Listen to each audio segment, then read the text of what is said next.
Hi friends, welcome to come back my channel. दोस्तों, हम आज के इस वीडियो में पढ़ेंगे मौर्योत्तरकालीन विदेशी आक्रमण, मतलब मौर्य के बाद कुछ विदेशी आक्रमण हुए, उन्हीं के बारे में हम जानेंगे, पढ़ेंगे और समझेंगे। ठीक है फ्रेंड्स, हम लोग जैसे कि पिछले वीडियो में पढ़ा था, जब मौर्य का अंतिम शासक बृहद्रथ हुआ, उनकी हत्या करके पुष्यभूति शुंग ने शुंग वंश की स्थापना की थी। और उसके बाद हम लोग, ठीक है, ये वीडियो देखेंगे तो प्राचीन भारतीय इतिहास का क्रम से वीडियो चल रही है। यदि आप मेरे पिछले वीडियो नहीं देखे हैं तो प्लीज़ पहले आप उस वीडियो को देखें तो अच्छे से समझ में आएगा। ठीक है, तो वही जब हम देखेंगे कि जब मौर्य वंश का पतन होता है, एक विशाल साम्राज्य का जब पतन होता है, तो विभिन्न छोटे छोटे राजवंशों या साम्राज्यों का उदय होता है। तो उसी के क्रम में हम लोग देखे थे शुंग वंश, कर्ण वंश, सातवाहन वंश, जिसे ब्राह्मण साम्राज्य भी बोला जाता है। ठीक है, तो जब एक विशाल साम्राज्य का पतन होता है या शक्तिशाली राजा, ठीक है, कोई नहीं रहता है, तो विदेशियों का आक्रमण करना आसान हो जाता है। तो उसी के क्रम में कुछ पश्चिमोत्तर भारत से कुछ विदेशी आए थे और उन्हीं के बारे में हम यहाँ देखेंगे। तो फ्रेंड्स, आप मेरे वीडियो को पूरा देखिएगा, आपको ये टॉपिक पूरे अच्छे से क्लियर हो जाएगा। और आप लोगों से एक रिक्वेस्ट है कि यदि अभी तक आप हमारे चैनल को सब्सक्राइब नहीं किया है तो प्लीज़ आप लाल बटन पे जाकर उसको सब्सक्राइब करिए और बेल आइकन को प्रेस कर दीजिए, ताकि आपको अपडेट मिलता रहे, नोटिफिकेशन मिलता रहे। और लाइक कमेंट करें और अपने दोस्तों के साथ शेयर भी। ठीक है दोस्तों, तो चलिए हम स्टार्ट करते हैं मौर्योत्तरकालीन विदेशी आक्रमण। तो यहाँ सबसे पहले यहाँ देखेंगे भारत आने का क्रम। एग्जाम में खूब यहाँ से क्वेश्चन पूछे जाते हैं, क्योंकि 4 ऑप्शन दे दिए जाते हैं और इधर उधर लिख दिए जाएंगे। जो सही होगा आप उसको सही लगाएंगे। तो पहले कौन आया था? हिंदी यूनानी आए थे। उसके बाद शक आए, उसके बाद पहलो या परथियाई उन्हें बोलते हैं, वो आए। उसके बाद कुषाण आए थे। ठीक है, तो उनका आने का ये क्रम है। तो वही हम एक एक करके इनके बारे में जानेंगे। तो दोस्तों, आप हमारे वीडियो को पूरे अंत तक देखिएगा, क्योंकि एग्जाम में यहाँ से यदि क्वेश्चन आते हैं तो आपका एक भी क्वेश्चन नहीं छूटेगा। और अभी तक आप हमारे पिछले वीडियो नहीं देखे होंगे तो पहले आप उसे डिस्क्रिप्शन बॉक्स में जाकर देखिए, उसका लिंक सबका हमने दे रखा है। तो चलिए देखते हैं। सर्वप्रथम यूनानी ने ही हिंदकुश पर्वत पार करके भारत पर आक्रमण किया था 190 ईसा पूर्व में। ठीक है, जो हिंदी यूनानी या बैक्ट्रियाई यूनानी या ग्रीक कहलाते थे।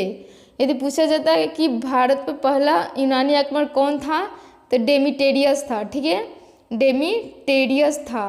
हमने और एक वीडियो पहले पढ़ा था, घनानंद के बाद कुछ यूनानी आक्रमण हुए थे जब सिकंदर आया था, उसमें हमने इसका और यहाँ पे डिटेल चर्चा किए थे, तो उसका भी हमने लिंक दे रखा है। इसलिए आप वो भी वीडियो देख लेंगे तो इससे और अच्छे से टॉपिक क्लियर हो जाएगा। ठीक है, तो यहाँ पे प्रमुख देखेंगे। और तो कौन था? बैक्ट्रियाई यूनानी, या उन्हें ग्रीक भी बोला जाता है। ठीक है, 2री शताब्दी ईसा पूर्व के आरंभ में हिंदी यूनानी शासक ने पश्चिमोत्तर भारत के विशाल क्षेत्रों पर अधिकार कर लिया था। और जो उसमें सबसे विख्यात हुआ यूनानी शासक वो हुआ मिनांडर हुआ, जिसे मिलिंद भी बोला जाता है। ठीक है, जो 165 से 145 ईसा पूर्व तक उसका शासन काल रहा था। ठीक है, पूछा जाता है ईवी की मिनांडर किसका समकालीन था? तो शुंग वंश, हम लोग जो पिछले वीडियो पढ़ा था उसी में पुष्यभूति शुंग का समकालीन था और उन्होंने मिनांडर को पराजित किया था। ठीक है दोस्तों, तो ये भी क्वेश्चन पूछे जाते हैं, तो याद रखना है। इन्होंने अपनी राजधानी सियालकोट में स्थापित किया था। और इसने कौन? मिनांडर ने नागार्जुन, जिन्हें नागसेन भी बोलते हैं, उनसे ये बौद्ध धर्म की दीक्षा लिया था। ठीक है, यूनानी शासक था, बौद्ध धर्म की दीक्षा भारत में लिया। और सर्वप्रथम यदि सोने के सिक्के जारी करने के किसी को श्रेय दिया जाता है तो वो प्रथम शासक यूनानी ही थे, जिन्होंने सोने के सिक्के जारी किए। और सिक्के पे काल निर्धारण एवं राजाओं की निश्चित जानकारी मिलती है, मतलब सिक्का कब का है या किस शासक द्वारा चलाया गया है। तो ये यूनानी शासकों का ही देन है, उसके पहले ऐसा कुछ नहीं था। ठीक है, तो पूछा जाता है कि सर्वप्रथम स्वर्ण सिक्के कौन जारी किया था, तो हिंदी यूनानी थे। ठीक है, यूनानी आए तो कुछ उनका प्रभाव भी भारत में पढ़ा देखने को मिलता है। यूनानी कला, जिन्हें हेलेनिस्टिक आर्ट भी बोलते हैं, ठीक है, का विकास हुआ भारत में। गंधार कला इसी का मिश्रित रूप है। जो हम लोग भारत में देखते हैं गंधार कला, जिसमें बुद्ध की मूर्तियाँ बना हुआ है, वो यूनानी का ही मिश्रित रूप है, यूनानी कला का। और पर्दे का प्रचलन का आरंभ भारतीय नाट्य कला में विशेष योगदान किया है। जो नाटक के बाद पर्दा गिरता है वो यूनानी का ही देन है। ठीक है दोस्तों, चलिए यहाँ पे आगे देखते हैं। हिंदी यूनानी के बाद कौन आए थे? शक आए थे। तो यहाँ पे शक के बारे में पढ़ेंगे। तो क्रम याद रखना, हिंदी यूनानी, उसके बाद शक। तो शक में पहले देखेंगे यूनानी के बाद शक आए भारत में मध्य एशिया से। ठीक है, जिनका मूल निवास स्थान कहाँ था? सीरिया था, ईरान था, जो चारागाह की खोज में भारत आए थे। ठीक है, तो मूल निवास पूछा जाता है तो सीरिया, ईरान। और किस लिए आए थे? चारागाह की खोज में। शकों की 5 शाखाएं थी, जिसमें प्रमुख पश्चिमी शाखाएं थी। ठीक है, शक को सीथिया नाम से भी जाना जाता है, या भारत में इन्हें क्षत्रप कहते थे अपने आप को। ठीक है, तो शक के बारे में इतना जानकारी रखना है। और यहाँ पे एक प्रमुख जानकारी यहाँ पे है, देखेंगे। 58 ईसा पूर्व में एक उज्जैन के अस्थायी शासकों ने शकों को पराजित करके भारत से बाहर खदेड़ दिया था, और उन्होंने विक्रमादित्य की उपाधि धारण की थी। और इसके उपलक्ष्य में ही, विजय के उपलक्ष्य में ही 58 ईसा पूर्व में एक नया संवत विक्रम संवत का आरंभ किया था। तो एग्जाम में पूछे जाते हैं कि विक्रम संवत, ठीक है, कब आरंभ किया गया था? तो 58 ईसा पूर्व में। किसने किया था? विक्रमादित्य। कौन था या किसके उपलक्ष्य में? तो एक अस्थाई राजा था जो शकों को पराजित किया था, उसी के उपलक्ष्य में किया था। ठीक है, तो शक संवत का वो सन याद रखना है, 58 AD में। विक्रम संवत है, गुप्त संवत है, इस सब का आप लोग को याद रखना है, क्योंकि कन्फ्यूजन बहुत ज़्यादा होती है। यदि शकों के बारे में देखेंगे तो सबसे एक प्रतापी राजा रुद्रदामन हुए थे, रुद्रदामन प्रथम, जो 130 से 150 ईसा पूर्व तक उनका शासन काल रहा है। ठीक है, तो चलिए देखते हैं इनके बारे में कुछ जानकारी मिलती है। तो यहाँ पे इसने कठिवाड़ा की अरसुक सुदर्शन झील था, जो मौर्य द्वारा बनाया गया था, चंद्रगुप्त मौर्य ने निर्मित किया था, उन्हीं को जीर्णोद्धार किया। ठीक है, मतलब उसको फिर से जीर्णोद्धार किया। तो पूछा जाता है किसने, या रुद्रदामन किस झील को? तो सुदर्शन झील को, या सुदर्शन झील को किस शासक ने जीर्णोद्धार किया? तो रुद्रदामन प्रथम। मतलब एग्जाम में कैसा भी क्वेश्चन घुमा के पूछ दिए जाएंगे, तो बस आप लोग को यदि कंसेप्ट क्लियर रहेगा तो एग्जाम में क्वेश्चन कैसा भी पीछे नहीं छूटेगा। और रुद्रदामन के बारे में एक है कि वो संस्कृत का बड़ा प्रेमी था। संस्कृत भाषा में एक लंबा अभिलेख, गिरनार अभिलेख जारी किया था। तो गिरनार अभिलेख पूछा जाता है किस शासक से संबंधित है? तो रुद्रदामन प्रथम। ठीक है, ये सभी प्राकृतिक, इसके पहले जो भी लेख थे वो सब किस में थे? प्राकृतिक भाषा में थे। प्रथम अभिलेख हुआ, ठीक है, जो संस्कृत भाषा में था। यदि शकों का अंतिम शासक के बारे में पूछा जाए तो रुद्रसिंह तृतीय है, जिनकी हत्या गुप्त शासक चंद्रगुप्त विक्रमादित्य ने कर दी थी। ठीक है, तो ये रहा सुख संघ, ठीक है, से कुछ इम्पोर्टेंट फैक्ट। उसके बाद कौन आए थे दोस्तों? इसके बाद आए थे हिंदी यूनानी शासक शक, उसके बाद परथियाई या पहलव आए थे। चलिए इनके बारे में देखते हैं। यहाँ है, इनकी राजधानी कहाँ थी? तक्षशिला थी। मूल निवास स्थान ईरान के थे। ठीक है, यदि भारत में पार्थियन साम्राज्य का प्रथम शासक किसे बोलते हैं? माउस था। ठीक है, जिसे खरोष्टी में मोथ भी कहा जाता है। यदि वास्तविक संस्थापक पूछा जाए तो मिथेटस था, जो मिथेटस प्रथम, जो 171 से 130 ईसा पूर्व तक था।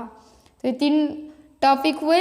प्रथम शासक माउस, जिसे खरोष्टी मोथ कहा जाता है। यदि संस्थापक पूछा जाए तो मिथेटस था।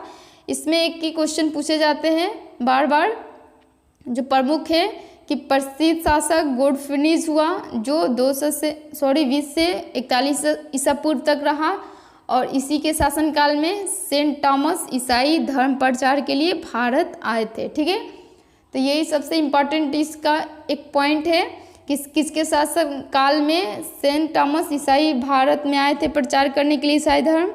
तो वो थे परथियाई शासक गॉडफर्निज के। ठीक है, एक अभिलेख मिलता है तख्त ए वही पेशावर से जो इन्हीं के शासनकाल से संबंधित है। ठीक है, यहाँ हम पढ़ेंगे कुछ कुषाण या फिर उसके बाद हिंदी यूनानी शक पहले, उसके बाद कुषाणा, इन्हें यूची भी कहते हैं चीनी भाषा में। ठीक है, यूची नामक एक कबीला था जो 5 कुले में बटा था, उसी में से एक कुषाण नामक कबीला था। और यहाँ पे हम वही कुषाण के बारे में जानेंगे। तो चलिए देखते हैं। संस्थापक इसका पूछा जाए कुषाण वंश का संस्थापक कौन है, तो कुजुल कटफिसेस हुआ था। और इनके बारे में एक जानकारी मिलता है कि इन्होंने तांबे के सिक्के जारी किए थे। और उनके बाद कौन हुए, उनका उत्तराधिकारी भीम कटफिसेस हुआ। ये शुद्ध सोने के सिक्के जारी किए और उस पर शिव नंदी का चित्र था, मतलब ये शिव धर्म के उपासक थे और अपने सिक्के पे शिव नंदी का चित्र छपवाते थे। तो पूछे जाते हैं, ये बहुत इंपॉर्टेंट टॉपिक है कि भारत में शुद्ध सोने के सिक्के किसने सर्वप्रथम जारी किया था, तो वो थे भीम कटफिसेस। यदि प्रथम पूछा जाए तो सोने के सिक्के तो हिंदी यूनानी हुए थे। ठीक है, जो हमने अभी पढ़े कुछ देर पहले। इसने महेश्वर की उपाधि धारण की थी। कौन? भीम कटफिसेस। सबसे प्रतापी राजा के बारे में देखा जाए कुषाण वंश से तो कनिष्क हुए, कनिष्क प्रथम। इनकी राजधानी कहाँ थी? पुरुषपुर या पेशावर बोलते हैं, और दूसरी इनकी मथुरा थी। ठीक है, और कनिष्क ने ही 58 ईस्वी में शक संवत चलाया, जो भारत सरकार द्वारा अपनाया गया है, जिसे हम राष्ट्रीय कैलेंडर बोलते हैं। और इसका प्रथम मास चैत है, अंतिम फाल्गुन है, जो हम लोग का अभी चलता है। ठीक है, तो पूछा जाता है कि शक संवत के अनुसार प्रथम मास क्या है, अंतिम क्या है? तो याद रखना है, भारत सरकार द्वारा में संविधान द्वारा शक संवत को अपनाया गया है। तो पूछा जाता है किसने जारी किया था, यह किस काल का है, तो कुषाण का या कनिष्क ने जारी किया था। कनिष्क ने कश्मीर में कनिष्कपुर तथा तक्षशिला सीरकपुर में एक नगर बसाया था। ठीक है, तो 2 नगर है, इनके बारे में जानकारी मिलती है। यहाँ पे हम देखेंगे कनिष्क के समय भारत का अधिकार रेशम मार्ग पे हो गया था। तो पूछा जाता है किसके शासन काल में, ठीक है, या किस वंश के काल में, तो कुषाण वंश के काल में या कनिष्क के शासन काल में भारत का अधिकार रेशम मार्ग पे हो गया था। वो कौन सा मार्ग कहाँ से कहाँ जाता था, तो चीन से मध्य एशिया तक था। ठीक है, और रेशम मार्ग पे अधिकार करने के फलस्वरूप ही अधिक मात्रा में टैक्स वसूली होती थी, इसीलिए इस काल में अधिक मात्रा में सोने के सिक्के जारी हुए थे।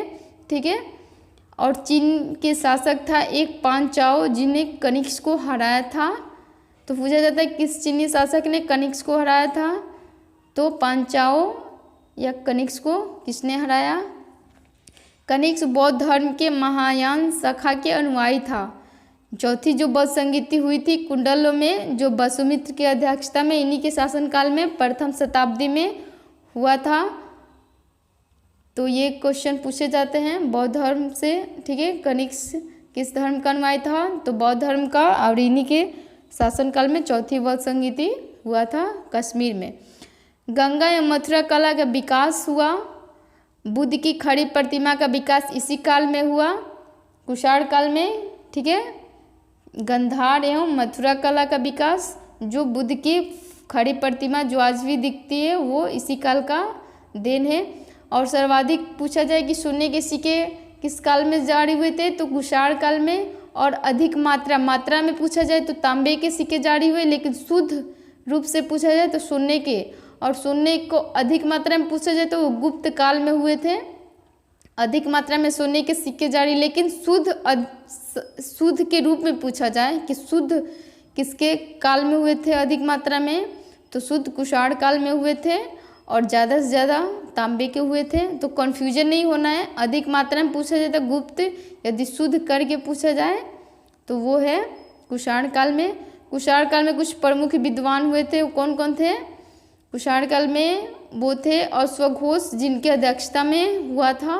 चौथी बौद्ध संघ थी जिन्हें बुद्ध चरित नामक पुस्तक की रचना किया था। ठीक है दोस्तों, उसके बाद है चरक, जिन्हें चरक संहिता की रचना की थी और इनको चिकित्सा का जनक माना जाता है। पार्श्व हुए थे, महाचेत हुए थे, नागार्जुन हुए थे। तो इसे पूछे जाते हैं कि किनके समकालीन थे या किसके दरबार में रहते हैं, तो याद रखना है कनिष्क के दरबार में रहते हैं। ये भी एग्जाम में खूब पूछे जाते हैं। ठीक है, कोई भी ऑप्शन दे देगा, पूछे जाए किनके समकालीन थे या किसके दरबार में रहते हैं, तो सब याद रखना है अश्वघोष, चरक, पार्श्व, महाचेत या नागार्जुन। नागार्जुन को भारत का आइंस्टीन बोला जाता है ना दोस्तों, नागार्जुन। ठीक है ना, उनकी पुस्तक थी एक माध्यमिक सूत्र, जो शून्यवाद या सापेक्षवाद का सिद्धांत उसमें दिया था। तो ये बहुत इम्पॉर्टेंट है, पूछा जाएगा नागार्जुन किनके समकालीन थे, तो कनिष्क के। शून्यवाद या सापेक्षवाद का सिद्धांत किसने दिया था, तो नागार्जुन ने दिया था। और नागार्जुन को भारत का आइंस्टीन भी बोला जाता है। ठीक है दोस्तों, तो यहाँ हमारा वीडियो समाप्त होता है, मौर्योत्तरकालीन। ठीक है, विदेशी आक्रमण। तो दोस्तों आपको हमारे वीडियो कैसा लगा आप कमेंट करके ज़रूर बताइएगा, और अधिक से अधिक अपने दोस्तों के साथ शेयर भी। ठीक है, तो प्लीज़ आप हमारे चैनल को सब्सक्राइब कर दें और लाइक कमेंट शेयर करना ना भूलें। तो थैंक्स फ्रेंड्स। उसके पहले एक बात बोल दें कि इसके बाद हम लोग क्रम से ही पढ़ेंगे, गुप्त काल पढ़ेंगे। ठीक है, गुप्त साम्राज्य के बारे में। तो आप हमारे चैनल पे बने रहिए और कंटिन्यू वीडियो सीरीज से प्राचीन इतिहास का देखते रहिए। तो thanks friend watching my video. तो मिलते हैं हम नेक्स्ट वीडियो में।